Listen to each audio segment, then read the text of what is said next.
आकाशवाणी लखनऊ से प्रस्तुत हैं प्रादेशिक समाचार।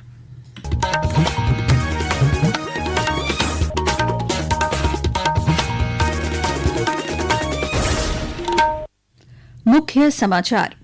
मुख्यमंत्री योगी आदित्यनाथ ने आज गोरखपुर में अंतर्राष्ट्रीय क्रिकेट स्टेडियम का किया भूमि पूजन और शिलान्यास। कहा, प्रदेश में विश्व स्तरीय स्पोर्ट्स इंफ्रास्ट्रक्चर विकसित कर रही है सरकार। केंद्रीय मंत्री हरदीप सिंह पुरी ने कहा, पिछले 9 वर्षों में उत्तर प्रदेश ने विकास और निवेश सहित विभिन्न क्षेत्रों में बनाई है मजबूत पहचान। सीबीएसई के कक्षा 12वीं के विद्यार्थी उत्तर पुस्तिकाओं का करा सकेंगे पुनर्मूल्यांकन।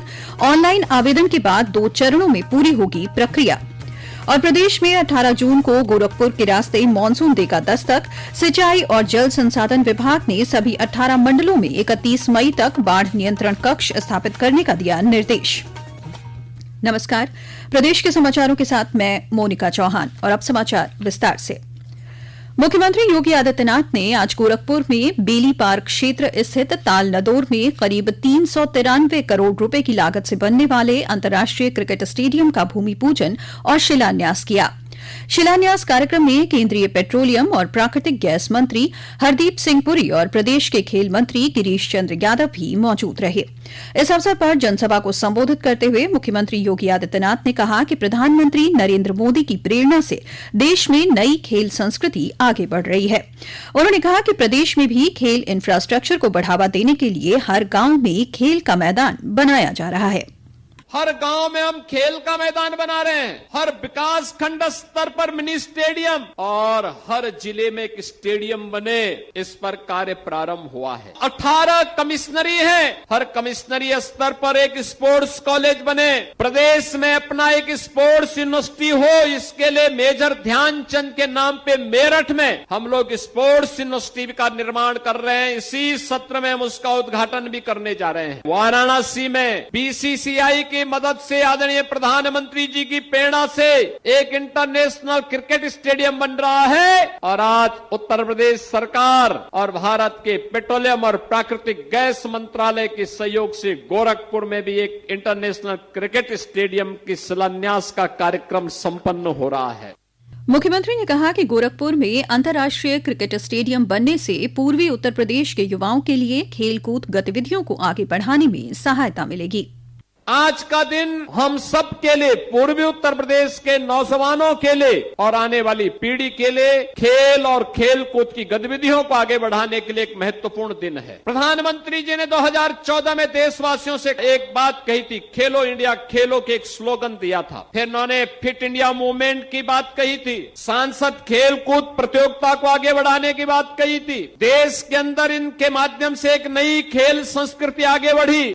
श्री योगी ने कहा कि Olympic, Asiad, Commonwealth games, world championship तथा नेशनल चैंपियनशिप में पदक जीतने वाले खिलाड़ियों को सीधी भर्ती के माध्यम से नियुक्ति पत्र प्रदान किए जा रहे हैं। मुख्यमंत्री ने गोरखपुर अंतर्राष्ट्रीय क्रिकेट स्टेडियम निर्माण के लिए सीएसआर फंड से 100 करोड़ रुपए देने के लिए पेट्रोलियम मंत्री, इंडियन ऑयल, भारत पेट्रोलियम और हिंदुस्तान पेट्रोलियम के प्रति आभार व्यक्त किया है। शिलान्यास कार्यक्रम में केंद्रीय मंत्री हरदीप सिंह पुरी ने कहा कि आज उत्तर प्रदेश सुशासन, निवेश और आधुनिक इंफ्रास्ट्रक्चर को लेकर जाना जाता है।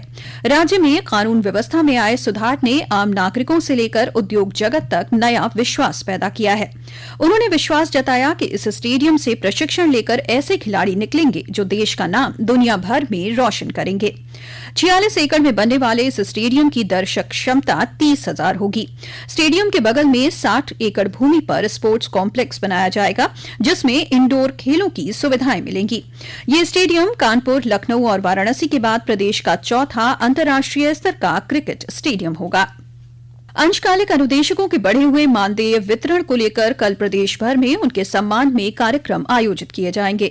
लखनऊ में आयोजित राज्य स्तरीय समारोह में मुख्यमंत्री योगी आदित्यनाथ अंशकालिक अनुदेशकों के सम्मान और बढ़े हुए मानदेय वितरण कार्यक्रम का शुभारंभ करेंगे। सरकार द्वारा पूर्व में जारी शासनादेश के तहत अंशकालिक अनुदेशकों के मानदेय में वृद्धि का निर्णय लिया गया था। बढ़ा हुआ मानदेय 1 अप्रैल से प्रभावी किया गया है। केंद्रीय माध्यमिक शिक्षा बोर्ड सीबीएसई ने शैक्षणिक सत्र 2025-26 की कक्षा 12वीं की बोर्ड परीक्षाओं के परिणाम घोषित होने के बाद छात्रों के लिए विभिन्न सुविधाओं की घोषणा की है।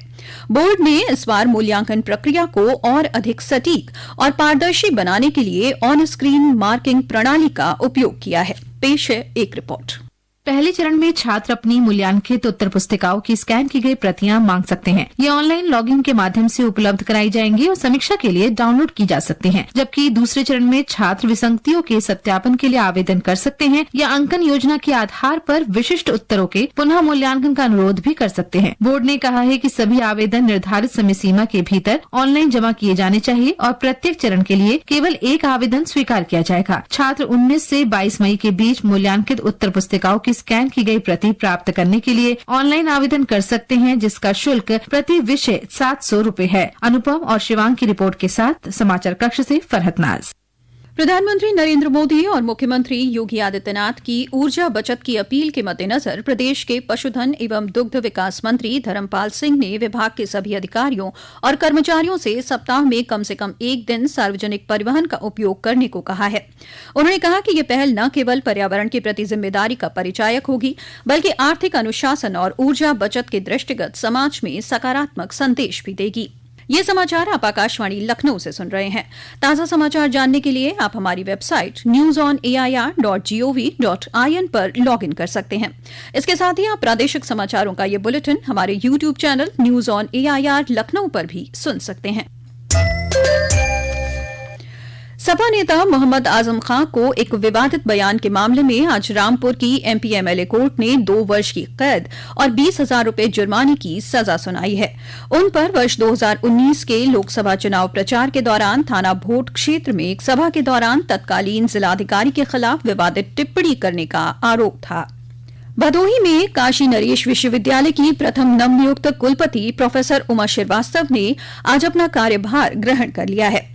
कार्यभार ग्रहण करने के बाद मीडिया से बातचीत में प्रोफेसर उमा श्रीवास्तव ने कहा कि विश्वविद्यालय में शोध कार्यों और गुणवत्तापूर्ण पठन पाठन सुनिश्चित करना उनकी प्राथमिकता होगी।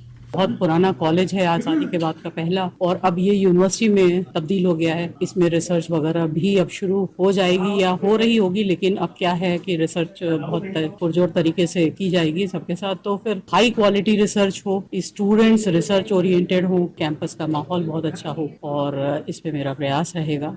चित्रकूट नगर पालिका के अध्यक्ष नरेंद्र गुप्ता ने बताया कि चित्रकूट में 90 करोड़ रुपए की लागत से विभिन्न विकास कार्य कराए जाएंगे। उत्तर प्रदेश के यशस्वी मुख्यमंत्री जी के निर्देशन पर चित्रकूट के विकास के लिए आज चित्रकूट नगर में 90 करोड़ के आसपास का बजट प्रस्तुत किया गया है। इसमें सड़कों का निर्माण, नालियों का निर्माण और नगर के सुंदरीकरण, नगर के चहुमुखी विकास के लिए इस 26 और 27 इसका क्रियान्वयन किया जाएगा। वट सावित्री का पर्व आज प्रदेश भर में आस्था और श्रद्धा के साथ मनाया जा रहा है। वाराणसी में सुहागिन महिलाओं ने अपने सुहाग और पति के दीर्घ स्वस्थ जीवन के लिए वट सावित्री निर्जला व्रत रखा है। व्रती महिलाओं ने विधि विधान से सावित्री माता की पूजा के बाद बरगद के पेड़ की परिक्रमा कर अटल सौभाग्य की कामना की। प्रयागराज में व्रती महिलाओं ने आज सुबह संगम में पवित्र स्नान करने के बाद बरगद के पेड़ की पूजा कर अपने सुहाग की सलामती और लंबी उम्र की प्रार्थना की। मौसम विभाग के पूर्वानुमान के अनुसार मानसून 18 जून को गोरखपुर के रास्ते प्रदेश में दस्तक देगा। इस वर्ष मानसूनी सीजन में सामान्य से कम वर्षा की संभावना व्यक्त की गई है। सिंचाई और जल संसाधन की ओर से लखनऊ, वाराणसी, गोरखपुर और प्रयागराज सहित प्रदेश के सभी 18 मंडलों में 31 मई तक बाढ़ नियंत्रण कक्ष स्थापित करने का निर्देश दिया गया है। बाढ़ और प्रभावित क्षेत्रों की निगरानी के लिए ये कक्ष 15 जून से 15 अक्टूबर तक 24 घंटे सक्रिय रहेंगे। इनके जरिए जलस्तर की रियल टाइम निगरानी और आपदा की स्थिति में त्वरित कार्रवाई सुनिश्चित कराई जाएगी। ग्रामीण इलाकों में बाढ़ सुरक्षा समितियां तैयार की जा रही हैं। इनमें संबंधित क्षेत्र के जूनियर इंजीनियर, ग्राम प्रधान और लेखपाल सहित स्थानीय लोगों को जोड़ा जा रहा है। और अब अंत में मुख्य समाचार एक बार फिर। मुख्यमंत्री योगी आदित्यनाथ ने आज गोरखपुर में अंतर्राष्ट्रीय क्रिकेट स्टेडियम का किया भूमि पूजन और शिलान्यास। कहा, प्रदेश में विश्व स्तरीय स्पोर्ट्स इंफ्रास्ट्रक्चर विकसित कर रही है सरकार। केंद्रीय मंत्री हरदीप सिंह पुरी ने कहा, पिछले 9 वर्षों में उत्तर प्रदेश ने विकास और निवेश सहित विभिन्न क्षेत्रों में बनाई है मजबूत पहचान। सीबीएसई के कक्षा 12वीं के विद्यार्थी उत्तर पुस्तिकाओं का करा सकेंगे पुनर्मूल्यांकन। ऑनलाइन आवेदन के बाद 2 चरणों में पूरी होगी प्रक्रिया। और प्रदेश में 18 जून को गोरखपुर के रास्ते मानसून देगा दस्तक। सिंचाई और जल संसाधन विभाग ने सभी 18 मंडलों में 31 मई तक बाढ़ नियंत्रण कक्ष स्थापित करने का दिया निर्देश।